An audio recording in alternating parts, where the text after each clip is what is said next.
Welcome to the immersive audio series with Soyuz Microphones. There's a couple of things I just want to get out of the way right out of the gate.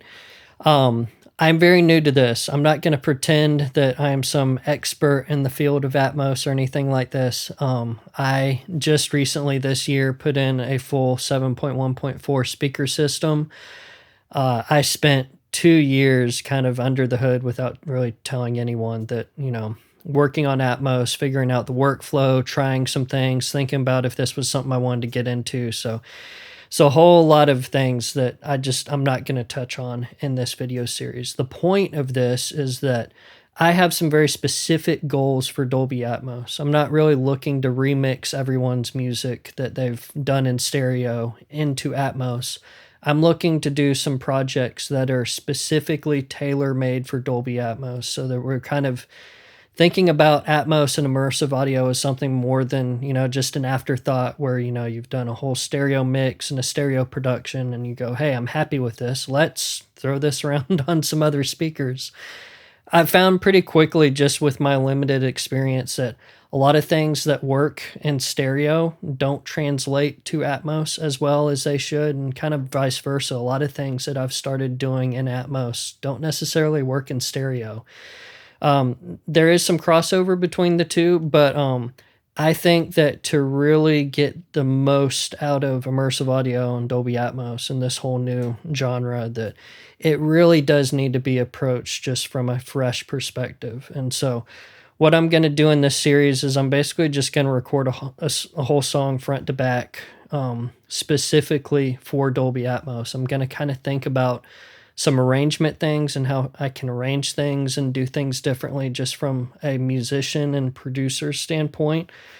I'm going to approach it differently in terms of how I mic things, because as you'll see pretty quickly, if you have an acoustic guitar part right in front of you, when you start to move it to the side or behind you, when you have all these speakers, the way you might place a microphone or EQ a microphone is going to change a lot if it was in front of you versus beside you or behind you or above you. So we're kind of game plan on how we want to arrange all the instruments as we go along in this process, instrument to instrument. We're going to play around with some ideas and stuff because, again, I'm new to this. I've got probably a head start on a lot of you if you're thinking about doing this similarly.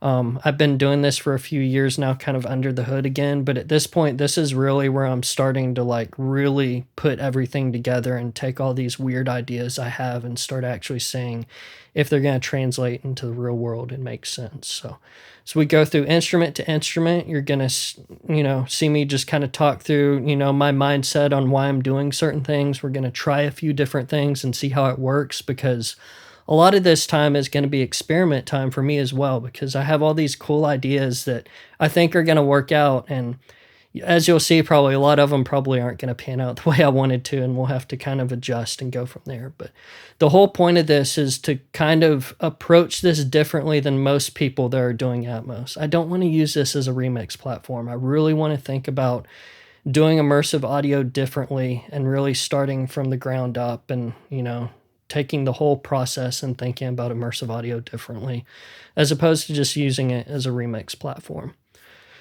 So at this point, again, just one more time, I just want to stress, I don't want to give the impression that I am some expert that's trying to give you answers and teach you how to do things. I really do want to kind of shape this around the idea that you're all hanging out in the studio with me. I'm trying these new ideas, and, you can comment and give me feedback. This is a really exploratory process and me just starting to really start out on this journey. I hate that term, but I mean, it is what it is. I'm starting out here. I'm figuring out a bunch of new stuff and, trying to approach this with a fresh mind, because I've been working professionally as a recording engineer for a little over 20 years at this point. I keep having this thing in my mind where, in Star Wars, Master Yoda always tells Luke, you must unlearn what you've learned. And I've found that over and over again. It's been a really fun process, kind of approaching this differently and learning all this new stuff. It's felt fresh. It's felt exciting. There's not a lot of people doing what I'm doing where they're actually recording things specifically for immersive. So it's not like this is one of those things where you can jump on YouTube and figure out, how do I record an acoustic guitar for immersive? Like, there's just nothing out there like that. So the fact that, there aren't any rules necessarily is really appealing to me. But at the same time, it's extremely frustrating because I feel like I'm a professional. I've been doing this with stereo work forever.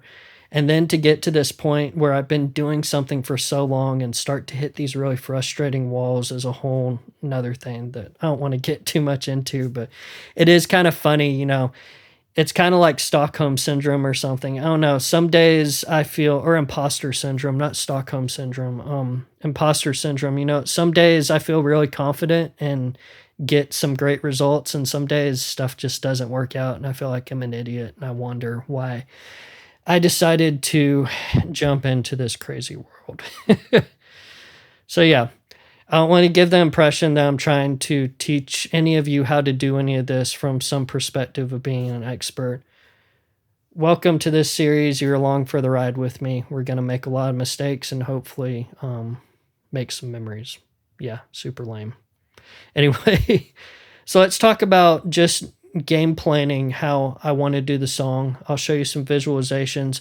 I would say the first thing after this first introductory video, as we go into the different instrument segments and get deeper into this, there's two aspects of Atmos and immersive audio. You've kind of got the, how I'm hearing stuff in a room like this with all these speakers, and then you have the consumer format that most people are going to listen to because most of you don't have speakers, this many speakers, but so for the consumer format for all this, you have the binaural aspect where it's basically building this fake room and a set of headphones in real time and kind of translating this, 360-degree sound field to sound like you're in a room when you put headphones on. So the binaural aspect is what most of the consumers are actually going to hear this in.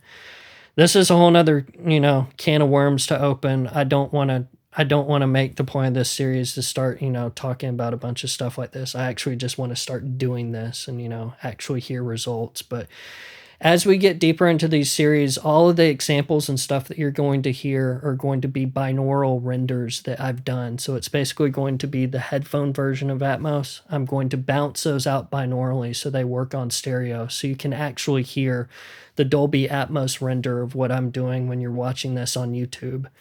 So that's one aspect of it. I think at this point, just to get this out of the way, kind of my experience so far is that the binaural renders as of this moment in time are okay. They're not great. It's really hard to kind of translate stuff coming above you and behind you very well in the binaural part of this. But the cool thing about Atmos is that the system is set up to be able to improve the binaural aspect of this as time goes. So I think in a few years, the binaural aspect of this is going to make some huge leaps and it's going to get better and better.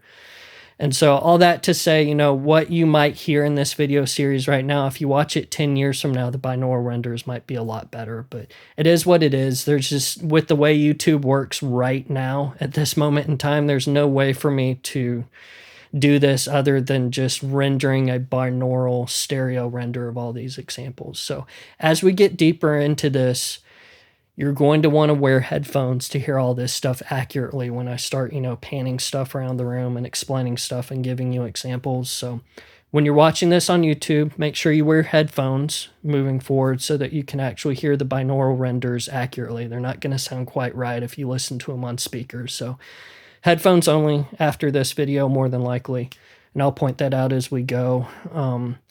But other than that, if you actually have a speaker system and you do Dolby Atmos work and you're following along, I'm going to have an ADM file, a master Dolby ADM file that you can download in each of these segments so you can actually play something back and hear it over your speakers.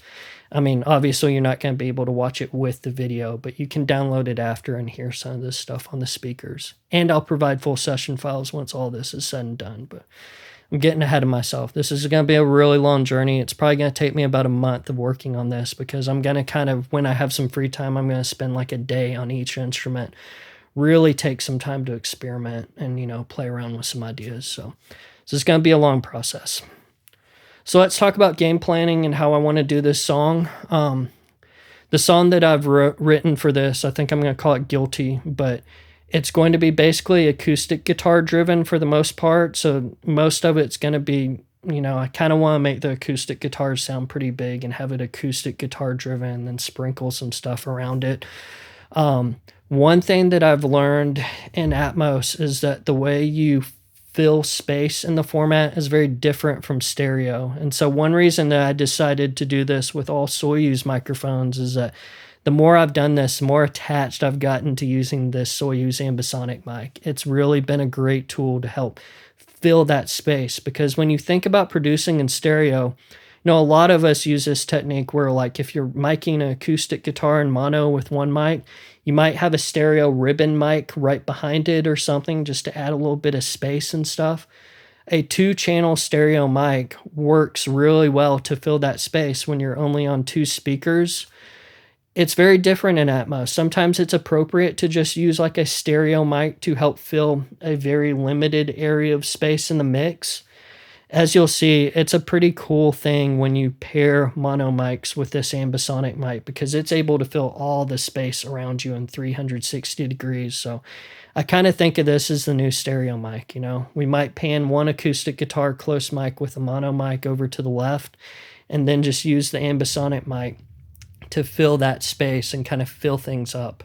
Because one of the things I've noticed on remixes specifically, it's very hit and miss. And I think this is one reason a lot of people just aren't really getting into Atmos at this point is because when you approach this as a remix platform, when you do a mix of a song that's already been done in stereo, the mixer's job is to respect all those decisions that are done in stereo and just kind of spread things out a little bit and make it a little bit more immersive.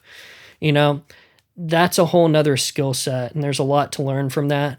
But I think it's pretty limiting when you approach things like that because there's so much more potential to try some new things like incorporating ambisonic mics to help fill space as opposed to just thinking about this as stereo plus, where you take some stereo files and just make them bigger.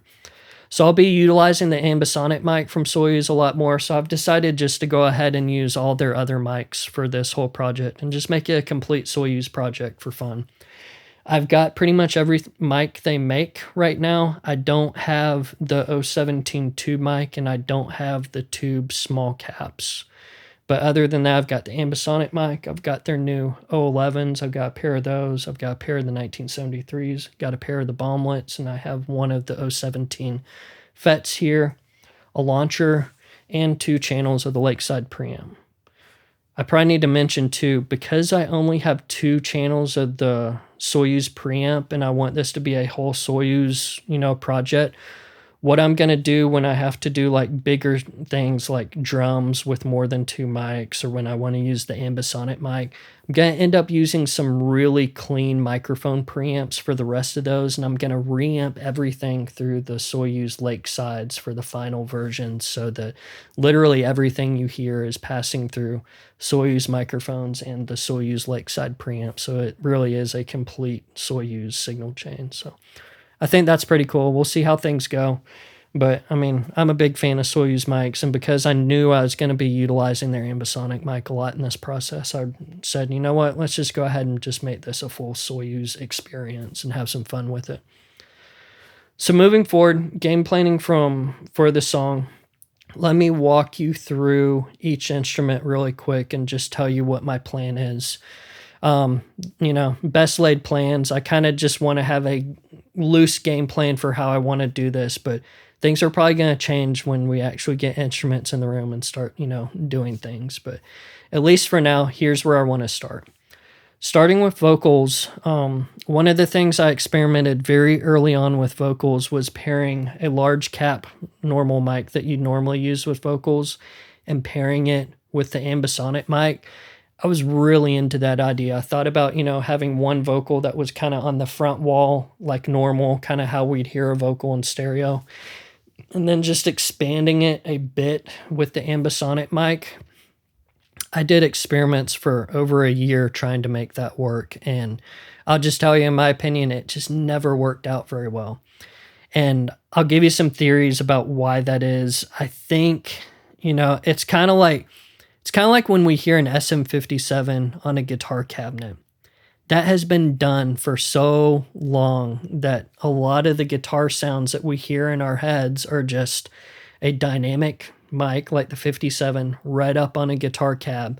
We're so conditioned to hearing guitar amps like that when you start to branch off too much, sometimes even though it might sound quote unquote better in a subjective way, you're moving so far off base to what we've kind of conditioned our minds to, what a good electric guitar sounds like, that when you branch off from that too much, it just starts to sound foreign. It doesn't sound the way that we're used to hearing vocals. And we have heard vocals through one mono mic right down the middle in so much music that when you start to branch off from that, I ended up hearing some cool results by pairing the ambisonic mic with a close vocal mic like the 017 FET.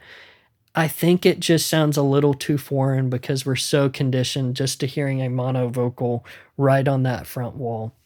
So one of those really funny things that, I tried to get to work for so long, and I just couldn't get it to sound right. It just, all of a sudden, it didn't really sound like a vocal to me. So that's my theory on it. I might play around with the idea a little bit more in the future. It's a whole different ball game when you start trying to capture accurate, performances from people in a room. That's a whole nother thing. But I think for just modern music where we're so conditioned to hearing one mono mic up front, I just couldn't get the ambisonic and mono mic idea to work out well and sound right. So one thing that I want to experiment with in this song is to just use two mics. I think what I'm going to end up using is the 017 FET and the bomblet. The 017 FET's going to be my main vocal mic, and I might end up panning that just to the center speaker because in Atmos you have your left and your right and your center speaker, which is a whole nother crazy thing. When you have stereo and something comes down the center, that's referred to as your phantom center because it's, coming out kind of equally from your left and right speaker and creating this fake phantom center channel.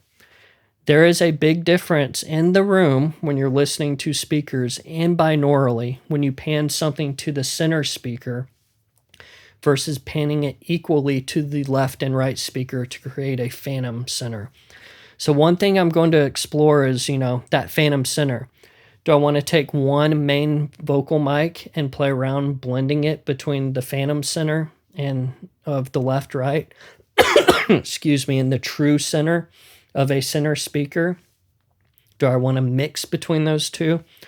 One thing I'm going to experiment with a bit is taking a mono microphone like the 017 FET, sending it right down to just the center speaker in Atmos, and then putting something like the bomblet right next to it, and taking the bomblet and putting that in the phantom speaker coming out equally from the left and right speakers, and play around with a blend of a center channel mic versus a phantom center microphone coming from the left and right to kind of hopefully create a bigger sounding vocal up front with some control of the tonality and try to cover more of that front wall and make that vocal sound a bit bigger without actually throwing our ears off and doing something weird like hearing the vocal come from all around. So we're going to play around with that a bit.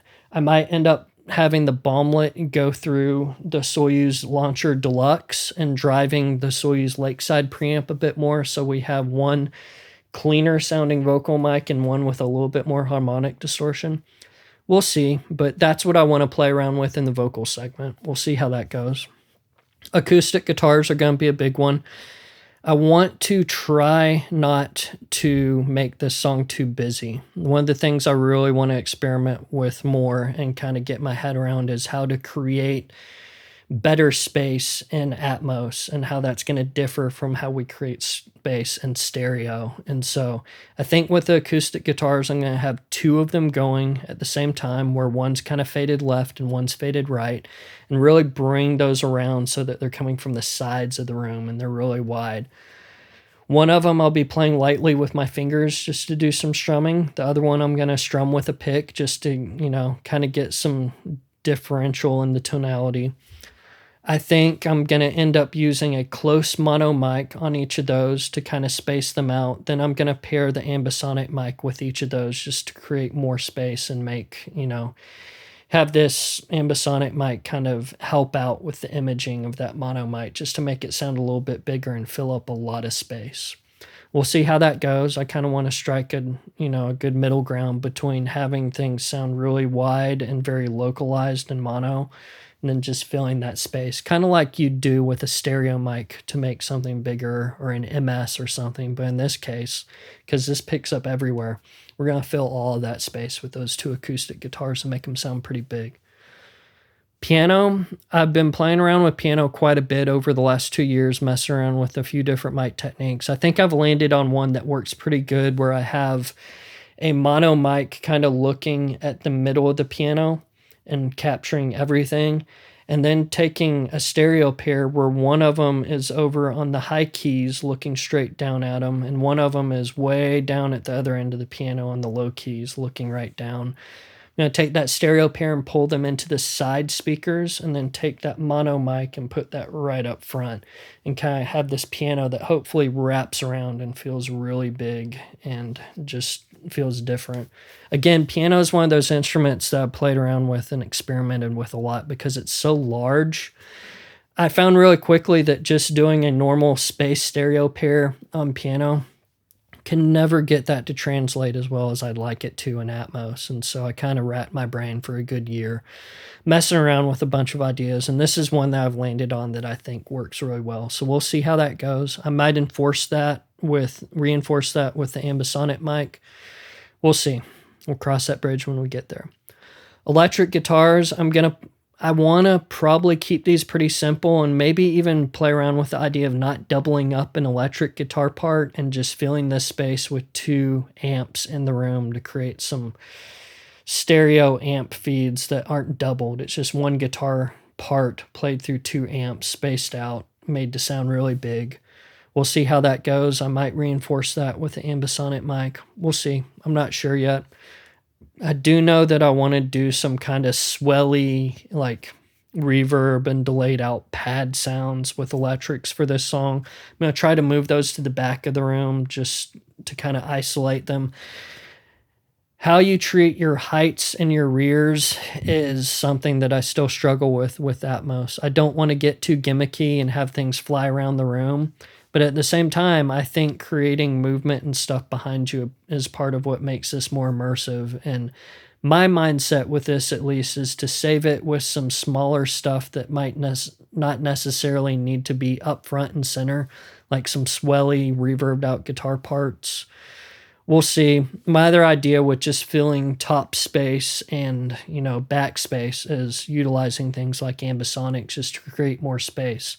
You don't necessarily need an acoustic guitar part that sounds like it's coming from behind you, but having an acoustic guitar part that's on your side and it wraps around you a little bit all the way around and above you with some support from something like an ambisonic mic could work really well. So we're just thinking about using those rears to fill some space in an almost more acoustically accurate way, like when you're looking at someone playing a room, because unless you're in a super dead room, when you have someone playing on your left side, you're still hearing reflections and stuff behind you. So I don't want to overutilize the rears too much during the recording phase, but I do, they need to be there. There needs to be some information in the back.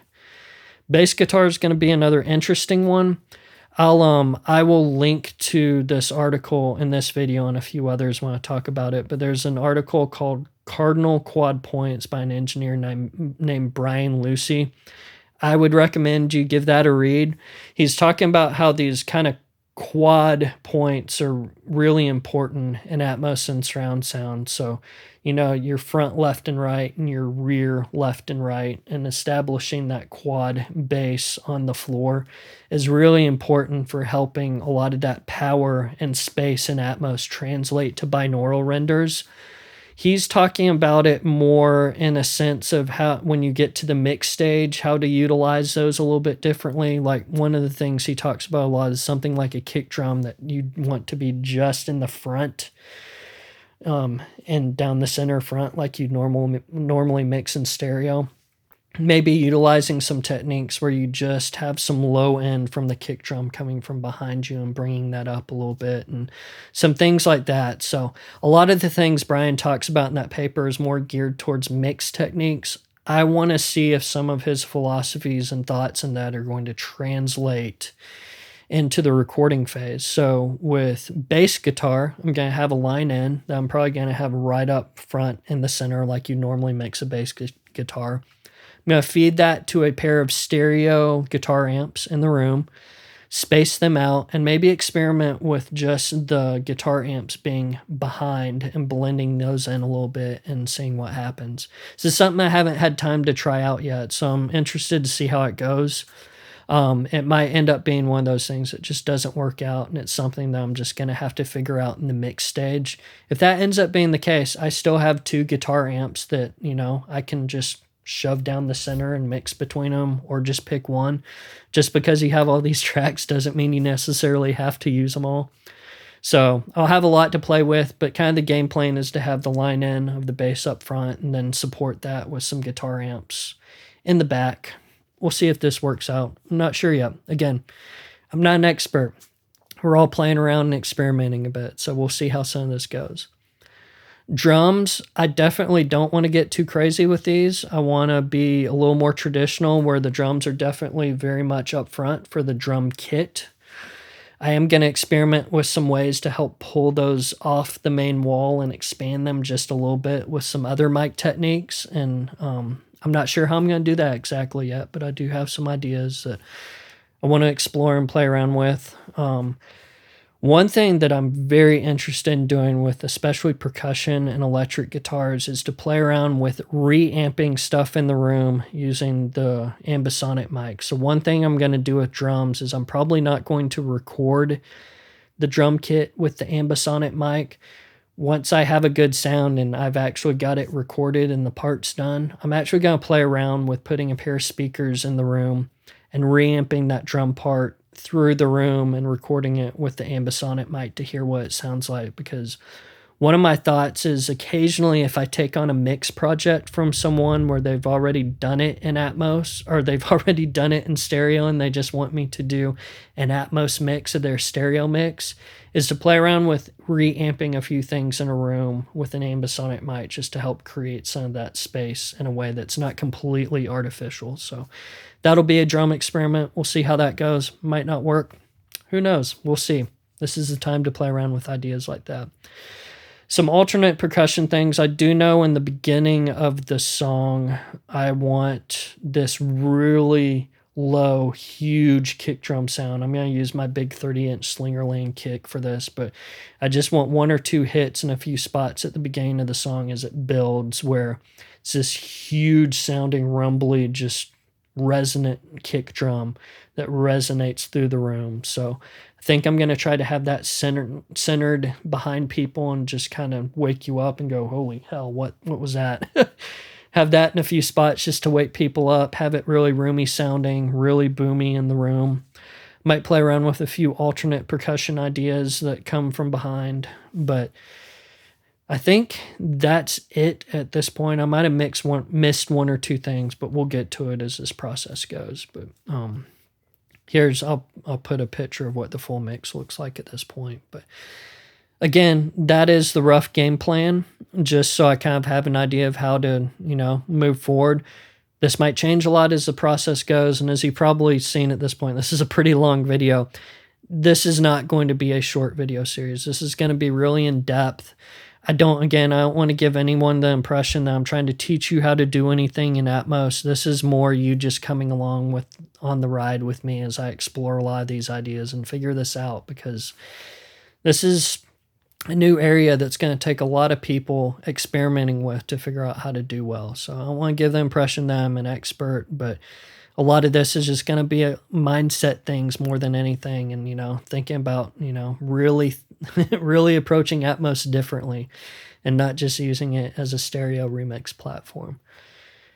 I think that's a good place to stop for this. Moving forward, probably a lot less talking, a lot more doing, because that's the whole point of this. So that'll be it for this intro.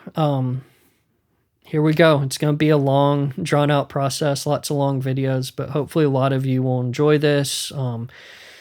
You'll be able to hear some cool Atmos ideas, and might spark some experimentation and some people to change their minds a little bit when we start, approaching Atmos as something than more than just a stereo remix platform, which is why I'm getting into this. My ideas might end up being a really niche area. Who knows? At the beginning of this whole thing. So we will see how things go, but I'm excited to get into this. So let's go ahead and do some things and hear some real instruments.